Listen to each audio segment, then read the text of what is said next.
Popin Media. Nimbategeeza nti okutiisibwa kubadde kunene nnyo kubanga bagezezaako buli kimu okugezaako okunzija mu kawune kirema kubanga bagezezaako okunwanyisa nga bayita mu by'okusoma nga nasoma naye bwe kyatuusa akaseera nga bagezaako kwagala okumpa ssente bagezaako kwagala okumpa miliyoni 5 neŋŋaana ssente nimbagamba nedda zisobola kutunda bannantenjeru North kubanga nze sirina gye nagisuubula Ntenjeru North okugitunda emiliyoni 5 nimbagamba nedda nteekeddwa okubeera mu lwokaano bannantenjeru North basalewo. Ani adakuwa sente ze? Honorable Minister Amos Lugolooyo newankubadde nga mbadde nsuubira nti alinza okubanga yalokoka. Honorable mubuufu obwo omuntu abadde akuddiridde gw'oyogerako Lubwama Benjamin waliwo ebadde byogerwa nti obadde omuwadde akasente ave mu kalulu saako n'okubuzaabuza ba registrar be brother ba agency be ekintu kino kiri kitya Honorable? Those are kicks of a dying horse.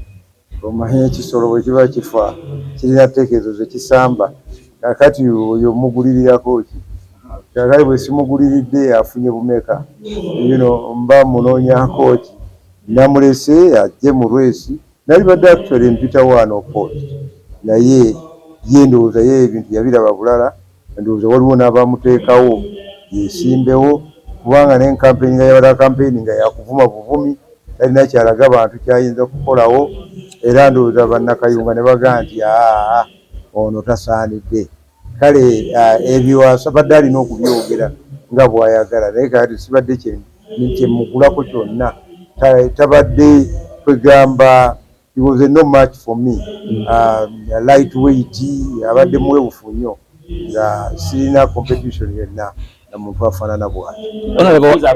Wadde ng'owangudde okkiriza nti kabadde free and fair? Akalulu generally kabadde free and fair.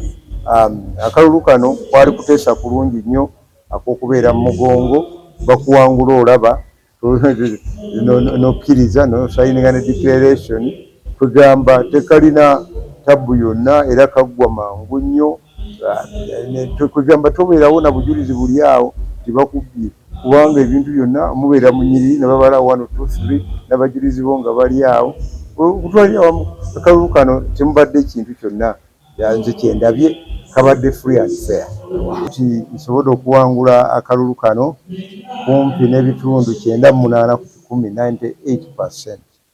Ekyo tekisangika mu Uganda yonna era ndowooza nze omu ku bantu abasinze okufuna percentage ennene ennyo mu kalulu kano.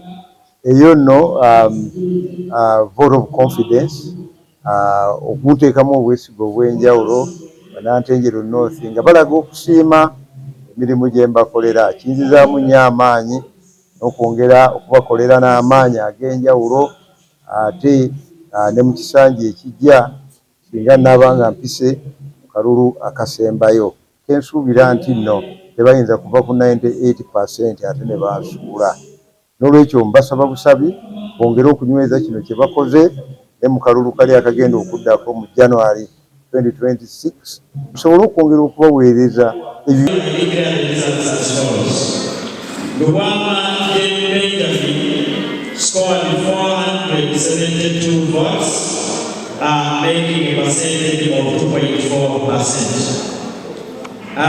Lugolooyo Amos scored 19,514 votes, making a percentage of 97.6%. Lugolooyo Amos, who has got the highest number of votes, 19,514, representing 97.6%, has been given elected NRM flag bearer for Ntenjeru North constituency member of Parliament 2025.